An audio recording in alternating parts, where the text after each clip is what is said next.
तो जो इस इलेक्शन में कश्मीर के नेता बार बार बोल रहे हैं पाकिस्तान बात करो, पाकिस्तान बात करो, तो जैसे रवीश ने कहा कि उसके ऊपर ऑनरेबल हमारे होम मंत्री ने क्लियर स्टैंड लिया कि पाकिस्तान से बात नहीं की जाएगी। जम्मू कश्मीर के साथ जस्टिस करने की कोशिश बहुत कम सरकारों ने की, सब ने इसको बुनाया, सब ने कोशिश की कि जितनी हो सके एक इसको बर्निंग इशू रखो। और सबसे ज़्यादा नुकसान अगर जम्मू कश्मीर को किसी ने दिया, वो दिया पाकिस्तान की गवर्नमेंट ने और पाकिस्तान की सोच ने। तो ऐसा होता है, जम्मू कश्मीर का जो मुद्दा है ना, सेंटर की सरकार के लिए एक बड़ा मुद्दा था, आज वो मुद्दा नहीं है।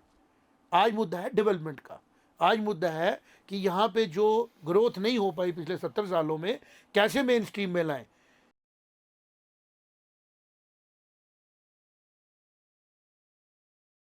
जय माता दी। जय माता दी सर। सत्संग में एक अपना ही सुख और खुशी महसूस हो रही है, क्योंकि जब भी लोग इकट्ठे बैठते हैं, बात करते हैं, उसमें से बड़ी अच्छी चीज़ें निकल के आती हैं। और जब हम लोग बैठते इसलिए हैं कि हम अपने देश, अपने समाज और इस राष्ट्र के साथ साथ विश्व हित की बात करें, तो वो सुख और बढ़ जाता है। तो आपसे सुनते हैं आज आप पूरा दिन किस तरीके से, कहाँ कहाँ क्या क्या डेवलपमेंट्स हुई, न्यूज़ रूम में क्या क्या डिस्कशनें हो रही थी, क्या क्या स्टोरियाँ चल रही थी, और आपकी उसके ऊपर पर्सनल राय क्या है। क्योंकि सत्य संघ में हम लोग अपने प्रोफेशन के साथ जस्टिस करते हुए सच को सामने लाने की कोशिश कर रहे हैं, और कोशिश कर रहे हैं कि हमें सिचुएशनें ऐसी मिलें जो हमें पॉलिटिकली, सोशली इस तरीके से प्रेजेंट करें जिस तरीके से हम हैं न्यूट्रल। लेकिन कई सिचुएशनें आ जाती हैं जब हमें एज ए पर्सन कोई स्टैंड लेना पड़ता है, जिसको कभी भी कोई कह सकता है कि आप लोग किसी एक पर्टिकुलर सिस्टम के प्रति झुक रहे हैं और दूसरे की तरफ ध्यान कम दे रहे हैं। लेकिन ये मजबूरियाँ होती हैं, क्योंकि सच इस तरीके से कई बारी न्यूट्रल नहीं होता, डबल साइड होता नहीं है, एक साइड होता है। तो आगे चलते हैं, बात करते हैं, बताएं। आज बीजेपी ने बड़ा अच्छे जो उन्होंने रैली की, दो, एक गगवाल में की थी यादव जी ने, दूसरा नड्डा जी ने की है, तो उसमें काफ़ी लोग आए थे और उनके समर्थन में बीजेपी के लोग काफ़ी देख रहे हैं। और जम्मू की इलेक्शन के साथ साथ कश्मीर के जो हमारे एमएलएज इलेक्शन पार्टिसिपेट कर रहे हैं, उनकी कुछ अलग ही मतलब वो चल रही है कि थोड़ा सा उनको मतलब वो जम्मू के बारे में कम ध्यान दे के कश्मीर के बारे में और समाज को थोड़ा सा दूसरी तरफ लेने की, वो ऐसा कुछ देखने आज में। नड्डा साहब ने एक रोड शो भी निकाला सर सिटी के अंदर, काफ़ी बड़ा रोड शो था। मतलब क्योंकि अभी तक तो हम रैलीज देख रहे थे, मंच से उनको संबोधन करते हुए सुन रहे थे हर किसी लीडर जो जम्मू में आए। लेकिन आज नड्डा साहब ने एक शायद से सेठी साहब के साथ को सपोर्ट करने के लिए और उनके लिए वोट मांगने के लिए एक रोड शो निकाला सिटी के अंदर। आज काफ़ी उसमें भी लोगों का जो था जमावड़ा देखा गया, काफ़ी लोग उसमें शामिल हुए और एक अच्छी एक इवेंट था वो टर्न इसमें। बाकी हमने छोटी ये भी कवर किया कि राणा साहब ने भी एक आज जो था रोड शो किया, वो भी काफ़ी, उसमें भी लोगों का जो था जन समर्थन था। फिर पठानिया साहब आज दिन भर हम देख रहे थे कि सुबह से शाम तक जो है कई रैलीज़ की। मनकोटिया साहब ने सिमिलर वे में ऐसे किया। कहीं तो हमने देखा वो इलेक्शन रैलीज़ के दौरान काम कई अच्छी चीज़ें देखने को मिल रही हैं। कहीं कल हमने देखा वो पालक पनीर बना रहे थे, किसी घर में जाके इन्वॉल्व हो रहे थे उनके साथ। आज किसी कंस्ट्रक्शन चल रही थी घर की, तो उसमें उनकी बड़ी मदद कर रहे थे वो उसके दौरान। तो ऐसे कई सारे हमारे कैंडिडेट्स थे, विबोध गुप्ता जी हैं या फिर रमन भल्ला साहब हैं जो उन्होंने भी आज जो दिखने को मिला, उनकी भी रैली में काफ़ी रश था, एक कर रहे थे वो नानक नगर में कहीं। तो इस तरह से आज सारे कैंडिडेट्स अब जम्मू की तरफ जो हम देख रहे हैं, थर्ड फेज आ रहा है और वो शिफ्ट हो रहा है जो अब सारे को जम्मू की तरफ, वो दिख रहा है यहाँ पे इलेक्शन का एक अच्छा सा फेस्टिविटी जो है वो स्टार्ट हो गई है यहाँ पे। जी जी बिल्कुल। जैसे आज एक बड़ा इवेंट था कालाकोट में अमित शाह जी का, वो भी तो था। वहाँ पे उन्होंने एक क्लियर मैसेज दिया है पाकिस्तान को कि जब तक आतंकवाद बंद नहीं होगा तब तक हम आपसे बातचीत नहीं करेंगे। और शायद इसी के जवाब में आज हमने देखा कि एक आरएसपुरा में एक सवेरे के टाइम, कल रात के टाइम एक इन्फिल्ट्रेशन बिड होता है जिसको फाइल किया बीएसएफ ने। उसके बाद पुंछ में भी इन्फिल्ट्रेशन के लिए ट्राई हुआ है। इसके अलावा छतरू किश्तवाड़ में एक एनकाउंटर भी जारी है। तो हम इसको देखते हैं, अगर नेशनलिस्ट एंगल से मैं इसको देखूं तो बीजेपी ने क्लियर कट बोल दिया है पाकिस्तान की बात नहीं होगी इलेक्शन में, पाकिस्तान सिर्फ आतंकवाद दे रहा है और बातचीत तब होगी जब आतंकवाद रुकेगा। और वहां से हम देख रहे हैं आतंकवादी वारदातें भी बढ़ रही हैं। तो ये एक काफ़ी टेक आपने बड़े, जिसको बोलते हैं ना, सूझबूझ के साथ सत्संग को एक डायरेक्शन दी आज के, जो हम बैठ के बात कर रहे हैं।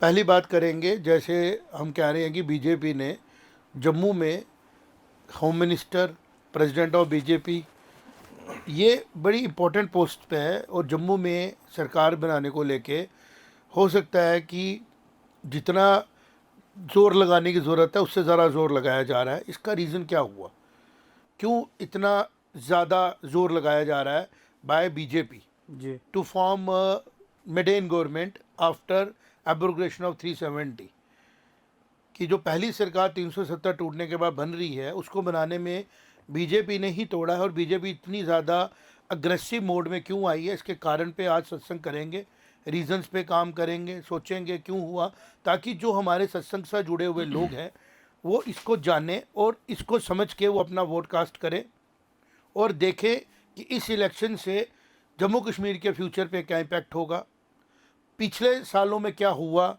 किस कारण से यहाँ पे टेररिज्म फैला, किस कारण से ये इंटरनेशनल कॉन्फ्लिक्ट बना, किस कारण से पाकिस्तान भी डिस्टर्ब है और हिंदुस्तान भी डिस्टर्ब हुआ, किस कारण से ये चीज़ें इस तरीके से डायरेक्शन में आई कि आज भी हमारे को प्रॉब्लम फेस करनी पड़ रही है। जी तो हम पहले चर्चा करेंगे कि बीजेपी जो है एज अ पार्टी, ऐसा लग रहा है कि वो फुल थ्रॉटल मेहनत कर रही है कि इस बार जम्मू कश्मीर में वो फुल मेजॉरिटी की अपने दम पे सरकार बनाए। बिल्कुल। पहली तो ये बात समझ में आ रही है। बिल्कुल। अब हम देखेंगे कि जो लोग 70 सालों से जम्मू कश्मीर की जनता के साथ जुड़े हुए थे, उनकी अप्रोच क्या है। हम शुरू करते हैं नेशनल कॉन्फ्रेंस से। जी नेशनल कॉन्फ्रेंस और कांग्रेस ने मिलके लगभग 88 कॉन्स्टिट्यूंसीज पे अपने कैंडिडेट उतारे, जी जिसमें से मेजॉरिटी शेयर लिया एनसी ने और बड़ा थोड़ा सा शेयर लिया कांग्रेस ने। और जैसे ही हम देखें तो सिंगल लार्जेस्ट पार्टी कोई एक आएगी नहीं आएगी, वो जनता डिसाइड करेगी। जनता जनार्दन है, जनता इसमें कोई सही दो गलत राय नहीं। जानती है, और जी, जो आज की टेक्नोलॉजियों का तरीका है, रिगिंग नहीं हो सकती है, आप गलत तरीके से किसी को मोटिवेट नहीं कर सकते हैं।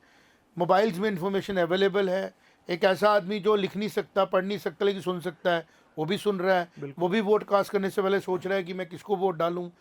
और वो मैंने एक और चीज़ देखी, जो ये रेस लगी थी मुफ्त में ये सामान दे देंगे, लोग उसको भी देख के ज़्यादा पॉजिटिव नहीं है। नहीं हो रहा तो लोगों में जब भी हमने देखा, हमारे कॉरेस्पॉन्डेंट जा रहे हैं, जब एमएलए बात कर रहे हैं, जो एस्पायरिंग एमएलएज हैं और जो जनता है, दोनों में गैप है। वो कहते हैं मैं मुफ्त की ज़्यादा चीज़ें मत दो। सबसे पहले जम्मू कश्मीर में है दो स्टेबिलिटी, जो बड़ी ज़रूरी पॉलिटिकल स्टेबिलिटी। तो उसके लिए हम आज सत्संग में ये देखेंगे कि पॉलिटिकल स्टेबिलिटी की तरफ कौन सी पार्टी जम्मू कश्मीर को लेकर जा सकती है। तो हम पहले बात करेंगे, अगर जम्मू कश्मीर में एनश्योर कांग्रेस का आपस में गठबंधन होता है, हम एज्यूम करते हैं कि सरकार बन गई, तो कांग्रेस सरवाइव कैसे करेगी एनसी के उस मैनिफेस्टो के पहले 4 लाइनों के साथ, जिसमें वो कह रही है कि जम्मू कश्मीर में अगर एनसी पावर में आती है तो वो यहाँ 370 को वापस लाएगी, या वैसा कोई कानून लाएगी कि फिर यहाँ पे आइसोलेट कर देंगे। आइसोलेट होता है जम्मू कश्मीर की जनता को अकेला कर देंगे, बिल्कुल। और यहाँ पे एक फिर से एक जिसको हम बोलते हैं ना आयरन के गेट्स लगा दिए जाएंगे, और ये कॉन्स्टिट्यूंसी जम्मू कश्मीर की जनता फिर से भारत की बाकी जनता से अलग थलग हो जाएगी, और जो बेनिफिट्स भारत की बाकी की जनता को मिलते हैं वो नहीं मिले, वो यहाँ के लोगों को मिलना बंद हो जाएंगे। फिर यहाँ के लोग डिपेंड होंगे सिर्फ किसके ऊपर, जो यहाँ के रिसोर्सेज है। बिल्कुल। तो हम इस पे एनालाइज करते हैं कि यहाँ के रिसोर्सेज तो हैं, लेकिन वो तब थे यहाँ पे रवीश और आशीष एंड राजा भैया, जब जम्मू कश्मीर पाकिस्तान के हिस्से से बाहर था, जब हमारा जम्मू कश्मीर अक्साई चिन्ह तक था, जब पीओजेके तक था, तब के रिसोर्सेज अलग थे। आज हमारे रिसोर्सेज कंट्रोल किए गए हैं। इंडस वाटर ट्रीटी हो चुकी है दो देशों के बीच में, दरियाओं के पानी को इस्तेमाल करने को लेकर चीज़ें बदली हैं।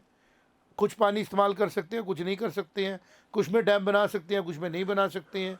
दूसरा, 1947 से लेकर आज तक वार्स को देखा गया, और सबसे जो मुश्किल हालात जम्मू कश्मीर के जनता ने देखे, पॉलिटिकल अनसर्टेनिटी के देखे, जी, कि कभी एक डिसीजन लिया गया, कभी दूसरा लिया गया, कभी तीसरा लिया गया, कभी चौथा लिया गया, और सिर्फ क्या किया गया कि किसी तरीके से जो महाराजा हरी सिंह जी ने एक डिसीजन लिया था जब हालात वैसे थे, क्योंकि जम्मू कश्मीर रियासत किसी भी टाइम पे, जिसको हम बोलते हैं ना, किसी की गुलाम रियासत नहीं थी कि अंग्रेज़ों की गुलाम होगी या किसी और की गुलाम होगी। ये मोस्टली इंडिपेंडेंट थी और ये बनाई गई थी महाराजा हरी सिंह जी के बुज़ुर्गों के द्वारा। गुलाब सिंह जी ने फाउंड किया था और 100 साल के करीब इन्होंने राज किया। हाँ जी। और वो राज है जिसके सिर पे आज बोला जाता है जम्मू कश्मीर लद्दाख एक यूनियन टेरिटरी नहीं है, एक पूरी यूनिफाइड एक आइडेंटिटी थी। जी थी। और जैसे हालात बदले, चीज़ें चेंज हुई। जम्मू कश्मीर के साथ जस्टिस करने की कोशिश बहुत कम सरकारों ने की। सब ने इसको बुनाया, सब ने कोशिश की कि जितनी हो सके एक इसको बर्निंग इशू रखो। और सबसे ज़्यादा नुकसान अगर जम्मू कश्मीर को किसी ने दिया, वो दिया पाकिस्तान की गवर्नमेंट ने और पाकिस्तान की सोच ने सबसे ज़्यादा नुकसान। और नुकसान भी किनका किया? जिनका वो अपना बोलते हैं हम यार ये अपने हैं। हमारे अपने। ये कैसे अपने हैं जो अपनों को नुकसान दे रहे थे, चाहे वो POJK में हैं, चाहे वो जम्मू कश्मीर में बैठे हैं। और सिर्फ किसको फोकस किया गया कि आप किस रिलीजन को फॉलो करते हो इसलिए आप हमारे अपने हो।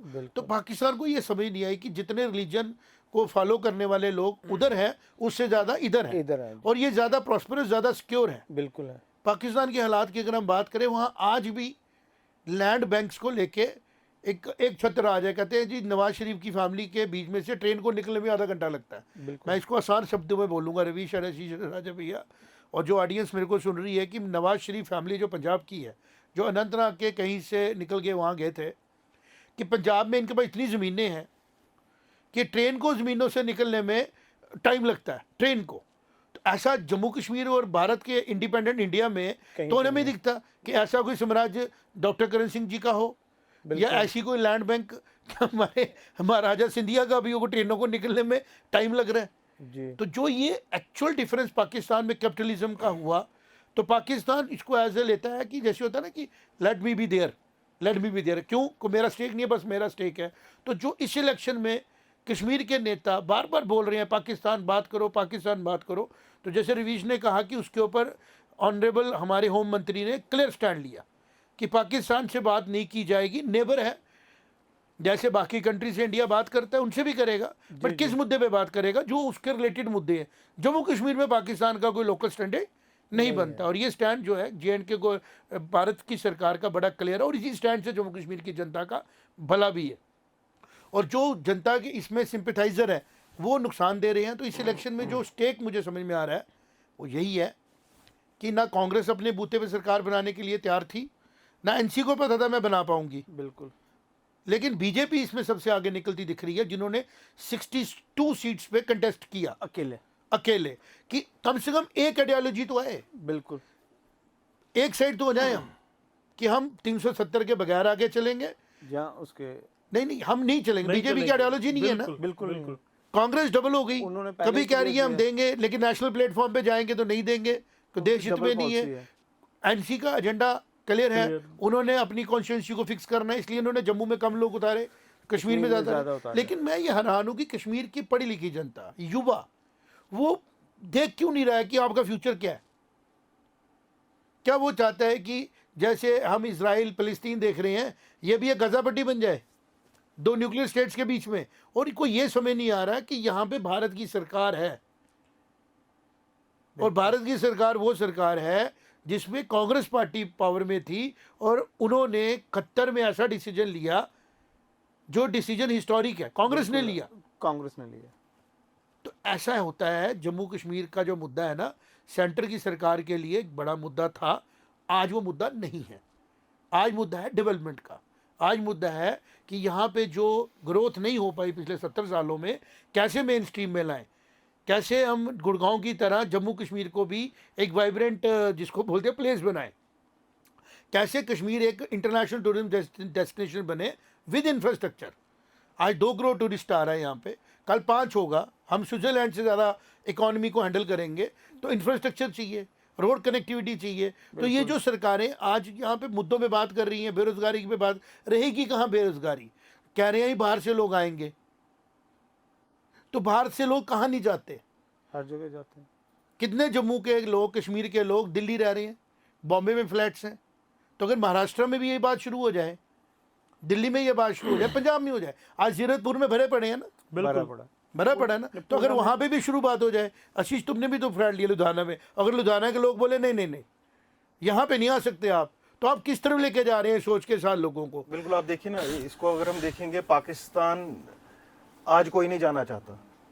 पाकिस्तान ने भी अपने आप को ऐसा ही बनाया है कि हम जी एक नेशन बनाएंगे, फिर ऐसा जो कि धर्म के आधार पे, उसकी कोई आइडियोलॉजी नहीं थी एज ए नेशन। और आज पाकिस्तान कह रहा है कि मेरे पास टूरिस्ट आए, मेरे पास बड़ी जगह है, लेकिन जाते नहीं है लोग। जाने का रूट तो नहीं है। उस तरफ जाना, लेके जाना चाहते हैं ये, और हमारे प्रांत को उस तरफ लेके तो जाना एज ए चाहते हैं। न्यूज मीडिया एजेंसी हमारा काम है सच सामने लाना। सर मेरे ख्याल से जम्मू कश्मीर के जो युवा जिनकी हम बात कर रहे हैं ना, कुछ जो आउट थोड़े से जो लोग आगे पब्लिक में बोल रहे समझदार जो हैं, लोग समझदार हैं, और वो लोग जो है ना बोल भी रहे हैं सोशल मीडिया में। अगर हम वीडियोस देखते हैं, कल मैं एक इंडिपेंडेंट कॉर्पोरेटर खड़े हुए थे वो लास्ट इलेक्शन यूएलपी इलेक्शंस में, तो जब मैं उनको सुन रहा था तो उन्होंने बड़ी अच्छी बात बोली। कहते हैं ये वैलीज की पार्टी कह रही है हम 370 लाएंगे। वो कह रहे पूछो इनसे लाओगे कैसे, क्या पावर है आपके नहीं पास लाना लाने के क्यों लिए? है, इस पे हम बात करेंगे आज, जरूरी बात करनी जरूरी है कि जैसे पूरा लद्दाख को हमने देखा कि सरकारों ने सोचा और पूरे लद्दाख में रहने वाले लोगों को एसटी का स्टेटस दे दिया, जी क्योंकि रिमोट एरिया है, था। एक्सेसिबिलिटी नहीं है, डेवलपमेंट नहीं है। मुझे ऐसा लगता है कि सेंटर की सरकार ने ये सोचना है और इसके तरफ हमें बढ़ना चाहिए, जम्मू कश्मीर की जनता को, कि आप इन 1.25 करोड़ लोग या 1.5 करोड़ लोगों के लिए ये सोचें, इनके व्यापारियों के लिए ये सोचें कि हम इतनी जल्दी कम्पीट करने की स्टेज में नहीं आएंगे, इनको प्रोटेक्ट करना पड़ेगा इनके राइट्स को। तो वो 370 की जरूरत नहीं है। कोई जैसे कल अमित शाह जी ने कहा कि हम जम्मू में डेवलपमेंट बोर्ड की बात करेंगे, कश्मीर डेवलपमेंट बोर्ड्स बन सकते बिल्कुल बन हैं जिसमें पब्लिक पार्टिसिपेशन हो, और कुछ ऐसे सिस्टम बनाए जा सकते हैं टेम्परेरी तौर पे, जिसमें जम्मू का व्यापारी, जम्मू कश्मीर का स्टूडेंट, जम्मू कश्मीर का व्यापारी, जम्मू कश्मीर का इंडस्ट्रियलिस्ट और जम्मू कश्मीर में रहने वाला आदमी, जहां उसको नेशनल और इंटरनेशनल लेवल पे कंपटीशन करना पड़ता है, वो थोड़ा सा सपोर्ट हो जाए। ये वही बात होगी सर जो हमने पहले जैसे कही थी। इंडस्ट्रियल पॉलिसी ही आई, जी आई थी।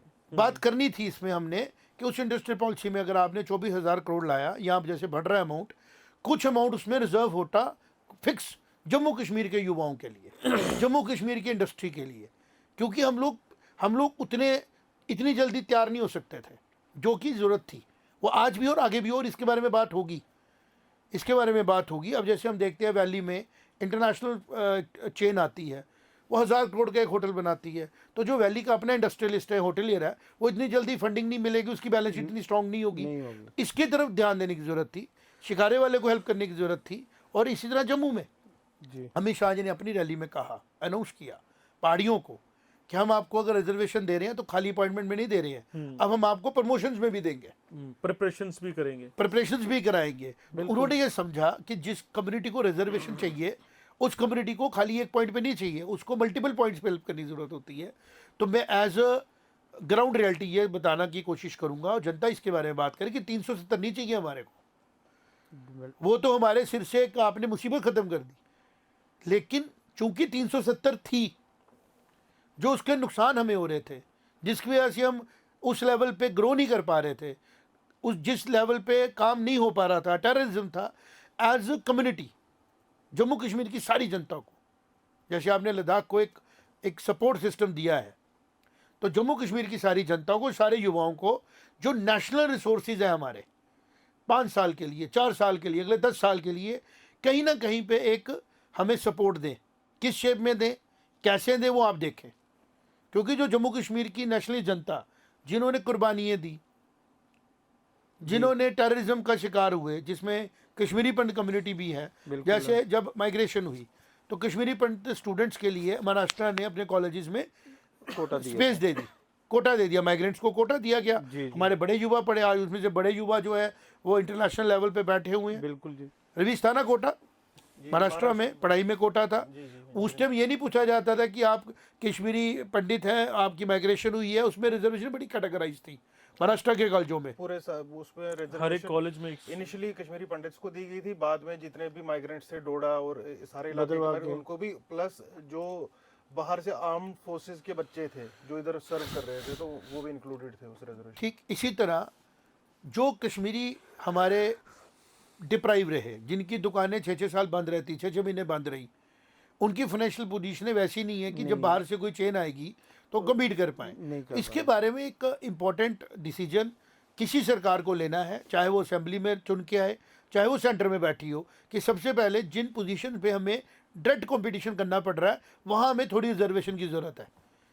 चाहे वो 5 साल के लिए दी जाए, चाहे वो वन टाइम दी जाए, चाहे किसी तरीके से दी जाए, चाहे वो जीएसटी में व्यापारियों को दी जाए, चाहे वो सॉफ्ट लोन दिया जाए, बट उसका एक ही पैरामीटर हो कि आप जम्मू कश्मीर के नेटिव सिटीजन्स हैं, आप 370 टूटने के पहले वाले डोमिसाइल हैं तो आपको दिया जा रहा है, या फिर आप ऐसे हैं जो पिछले 20 सालों में जम्मू कश्मीर में जॉब कर रहे थे और जम्मू कश्मीर के हालात की वजह से आपको सफरिंग्स थी, आपकी परेशानियाँ थी। तो जैसे अब ये ख़त्म हुए हैं, दफ़ा 370 टूटी है, इकोनॉमिकल ग्रोथ हो रही है, और जो डायरेक्ट कंपटीशन आ रहा है यहाँ के नेटिव जो हमारे सिटीजन्स थे जम्मू कश्मीर के प्री 370 एब्रोगेशन, उनको सरकारों को डिसीजन लेना है। तो इसके लिए क्या चाहिए होगा? इसके लिए चाहिए होगा जम्मू कश्मीर की पहली असेंबली में, यूटी की पहली असेंबली में एक वन माइंडेड क्लियर सरकार। तो जो हालात अभी दिख रहे हैं वो दिख नहीं रहे हैं कि हमारे पास ऑप्शन कोई और है सिवाय इसके कि बीजेपी और जोर लगाए, और जैसे बीजेपी ने सेंटर में पहली बार सरकार बनाई और डिसिसिव डिसीजन लिए, वैसे ही बीजेपी जम्मू कश्मीर की ग्रोथ के लिए कश्मीर में भी मेहनत करे, जम्मू में कश्मीर में भी क्लियर करे लोगों को, ताकि जो मिसकंसेप्शन फैलाई जा रही है वो ख़त्म हो।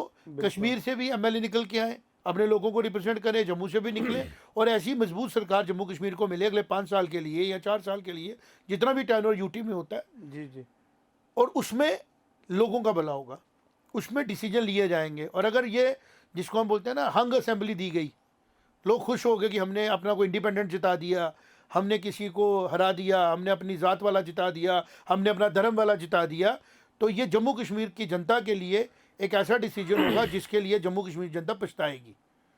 और उसके लिए हम सब मीडिया उस चीज़ को भी रिस्पॉन्सिबिलिटी हिस्ट्री लिखेगी कि जब ये हालात बन रहे थे तो आप क्या कर रहे थे।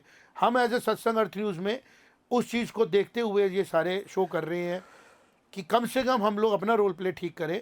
हमें इस टाइम जम्मू कश्मीर को जोड़ने वाली 90 सीटों के ऊपर मैक्सिमम मेजॉरिटी लेने वाली, और जो लोग जम्मू कश्मीर को लेकर सीरियस हैं उस आइडियोलॉजी के साथ जाने वाली सरकार चाहिए। वो सरकार चाहे एनसी दे, चाहे कांग्रेस दे, चाहे मिलीजुली आए, चाहे फिर बीजेपी दे।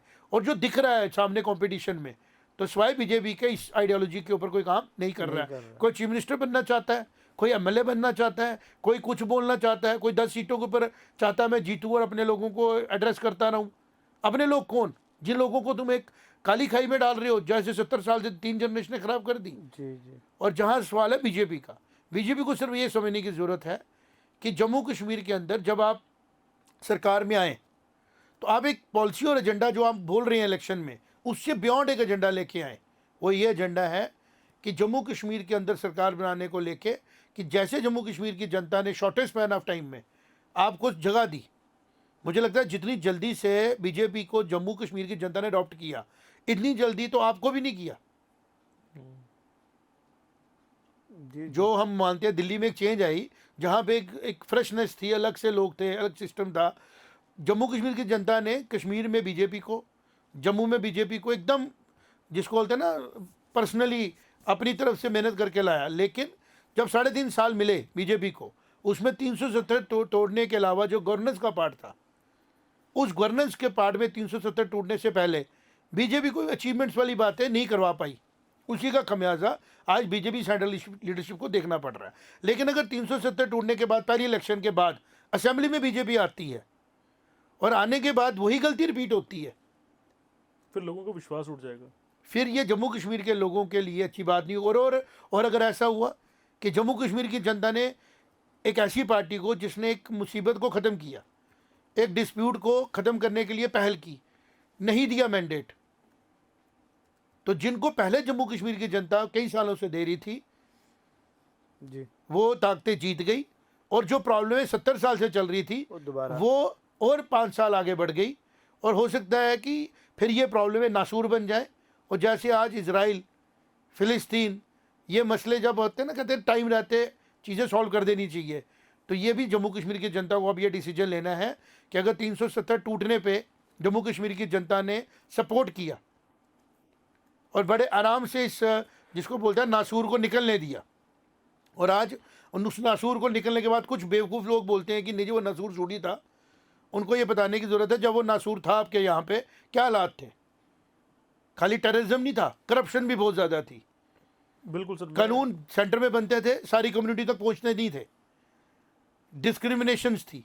आज वो सारी डिस्क्रिमिनेशन अगेंस्ट वुमेन थी, बिल्कुल हमारी बेटियों के लिए, हमारी बहनों के लिए डिस्क्रिमिनेशन थी। बड़ी ज़्यादा। आज उस चीज़ के टूटने के बाद एक उम्मीद की जा सकती है कि आज अगर जम्मू कश्मीर की जनता उस नैरेटिव को सपोर्ट करती है कि जम्मू कश्मीर भारत का अभिन्न अंग है, लेकिन जम्मू कश्मीर की जनता उस अभिन्न अंग की प्रोटेक्टर है, बिल्कुल सपोर्टर नहीं है, उसके अगेंस्ट कोई बात अगर करता है। तो जो आपने आज बातें की उसमें टेररिज्म को लेके भी सोल्यूशन यही है कि स्ट्रॉन्ग सरकार बने, ताकि जितनी जल्दी हो सकता है स्टेट वापस मिले।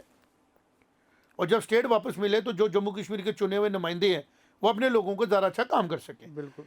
तो सेंट्रल सरकार को स्टेट वापस देने के लिए, कन्विंस करने के लिए एक स्ट्रॉन्ग सरकार का, फुल मैंडेट वाली सरकार का होना ज़रूरी है।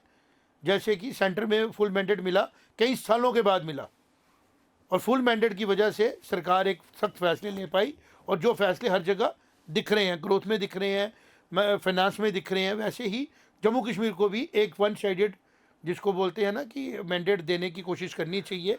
और पार्टियों को भी कोशिश करनी चाहिए कि वो पूरा अपना जोर लगाएं, और अगर वो फुल मैंडेट दे सकती हैं तो करें, नहीं दे सकती हैं तो जनता को गुमराह ना करें। बिल्कुल। तो एज मिलता दिखता है बीजेपी को। बिल्कुल। अब देखना यह है कि फर्स्ट को जब इलेक्शन हो जाएगी और 8 को क्या नतीजा आता जनता है। जनार्दन सत्संग में हम चाहता है। यही कोशिश करेंगे कि जितने फैक्ट सामने आते हैं, मुझे जैसे ये फैक्ट हमने लाया कि बीजेपी अपने बूते पे अपनी आइडियोलॉजी का 62 सीट्स पे कंटेस्ट कर रही है, और जो बीजेपी के साथ चलेंगे कुछ आज़ाद होंगे, जो नहीं गए किसी और पार्टी में, शायद उनके पास भी पॉजिटिव थिंकिंग हो या ऐसा हो। और जो पार्टियाँ अपोजिशन में बैठ के बीजेपी को चेक करने चाहती हैं, या बीजेपी अपोजिशन बैठ के चेक करना चाहे, अपना रोल प्ले करे, बट एक स्ट्रॉन्ग डेमोक्रेसी उभर के बाहर आए, ये हमारा मत है, और यही हमारा व्यू भी है जो हम लोगों से बात कर रहे हैं। बाकी हम देख रहे हैं कि जो लोग इंडिपेंडेंट लड़ रहे हैं वो मजाक में इलेक्शन लड़ रहे हैं, कहीं पे कोई मजाक चल रहा है, कहीं पे जोक चल रहा है। ये इलेक्शन इस बार जोक नहीं है, ये इलेक्शन इस बार हमारा भविष्य तय करेगी कि जम्मू कश्मीर एक मुकुट का हीरा बनेगा, या जम्मू कश्मीर एक ऐसी डिस्प्यूटेड, जिसको हम बोलते हैं ना, पॉलिटिकल आइडेंटिटी तो बन नहीं सकता, बट एक आइडियोलॉजी का शिकार हो जाएगा। सर वो लोग जम्मू कश्मीर और जम्मू एक कंफ्यूज आइडियोलॉजी का शिकार हो जाएगा। बेसिकली सर वो पर्सनल हित को आगे रख रहे हैं, जम्मू कश्मीर को के हित के आगे। इस टाइम हर जो इंसान है JNK का 370 के बाद उसको सबसे पहले हित देखना चाहिए, अपनी स्टेट का हित क्या, अपनी यूटी है प्रेसिडेंट स्टेट का, जिसका हम देख रहे हैं कि आशा कर रहे हैं जल्दी मिल जाएगी, उसका हित क्या है। उस हित को सोच के पर जैसे आपने बोला कि ऐसी हमें गवर्नेंस देनी है, एक ऐसी गवर्नमेंट देनी है जो फुल मेजोरिटी वाली आए, फुल थ्रॉटल के साथ यहाँ पे डेवलपमेंट वर्क्स कर सके। लेकिन वो इंडिपेंडेंट कैंडिडेट्स हैं, वो ये चीज़ नहीं सोच रहे हैं। वो सोच रहे हैं अपना हित किस तरह से जो है वो, कि मेरे को पार्टी ने टिकट नहीं दिया, अब मेरा हित है, मैं कैसे अपने आप को प्रोटेक्ट करूं और किस तरह से अपने आप को जो है स्टैंड रखूं पॉलिटिकल रेस में।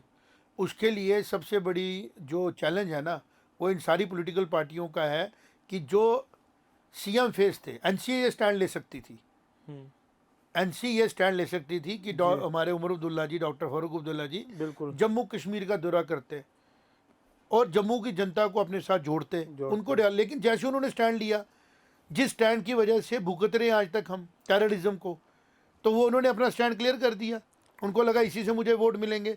लेकिन इस सब के बीच में जिसको बोलते हैं ना, जो एज है वो ले रही है इस टाइम बीजेपी और सेंटर में बैठी सरकार, और बीजेपी की सोच कि वो क्लियर कट मैंडेट लेके जा रही है कि जो उनको लगा कि जिन सीटों में हमें नहीं जाना है वो नहीं गए। बिल्कुल सही कहा सर आपने, क्योंकि यही चीज़ राणा साहब ने भी एक इंटरव्यू में बोली है कि जो उमर साहब हैं उनका सडनली 300 ये अगस्त 5 के बाद कुछ ऐसा उनके आगे पीछे लोग इकट्ठे हो गए हैं, कुकून सा बना दिया हुआ है, जिन्होंने उनकी आइडियोलॉजी को बिल्कुल एकदम चेंज कर दिया है। जो इंसान स्टेट की बात किया करता था, आज वो कश्मीर कश्मीर कश्मीर की जो है बात कर रहा है। और एक चीज़ हमने और देखी कि अब जैसे सिलेक्शन पास आ रही है ना, तो लोगों का जो विजन है, जो कंटेस्टिंग MLAs हैं, जिनको लग रहा है कि अब क्या करें, तो वो 1947 में जैसे हम पुराने टाइम बात करते हैं ना कि कास्ट की बात करेंगे, रिलीजन की बात करेंगे, धर्म खतरे में है, फलाना खतरे में है, ये जुल्म हुआ, उसकी बात करेंगे।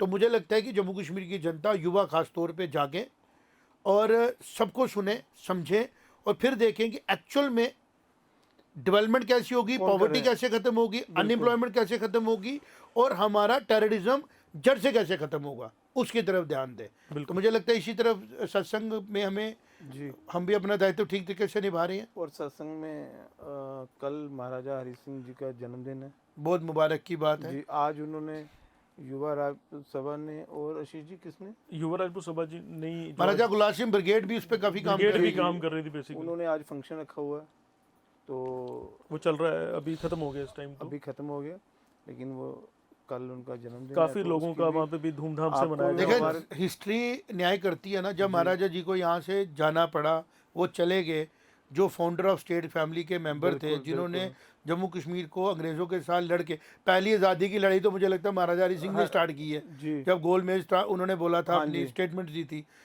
देखिए 70 साल लगे उनको अपना मुकाम दिलाने में, पब्लिक में पब्लिक में कितनी अपोजिशन हुई। सच इस तरह ही होता है, बिल्कुल। वो 7 समुंदर से नीचे से निकल के बाहर आता है। बिल्कुल आता सच जो होता है ना, कहते हैं ना पताल से भी बाहर आता है। इसी तरह जम्मू कश्मीर का सच ये है कि जम्मू कश्मीर ने खुशहाल होना है, कामयाब होना है, और इसकी तरक्की के रास्ते में कोई रुकावट नहीं आ सकती, कोई गलत आइडियोलॉजी नहीं आ सकती। और इसी का कारण है कि ईश्वर ने हम जैसे लोगों को बोला कि भाई सत्संग करो, सच सामने लाओ, फिर जनता को डिसाइड करने दो कि सच सुनने के बाद वो क्या करते हैं। और जनता जनार्दन इन्फॉर्म्ड है, समझदार है, देख रही है। बट मैं आपको रिक्वेस्ट करूंगा कि एमएलए के बातों को सुनने के बजाय उसकी पार्टी आइडियोलॉजी को देख के वोट करें, क्योंकि इस टाइम जम्मू कश्मीर को ज़रूरत है आइडियोलॉजिकली क्लियर होने की, कि जो भी असेंबली में लोग बैठे मेजॉरिटी में, उनका सोच आइडियोलॉजी क्लियर हो, ना वो डबल माइंडेड हो, ना वो किसी कंप्रोमाइज़ को करके बैठे। क्योंकि आज हमारे लिए जो चैलेंज है सरकार में, जब ये सरकार चुन के आएगी, वो होगा फैसले लेने का चैलेंज। और अगर ये सरकार जो चुन के आएगी फैसले नहीं ले पाएगी, तो जम्मू कश्मीर का भला उतना नहीं होगा। तो इसी चीज़ को समझना है। और मिलते हैं फिर नेक्स्ट सत्संग में। जय माता दी।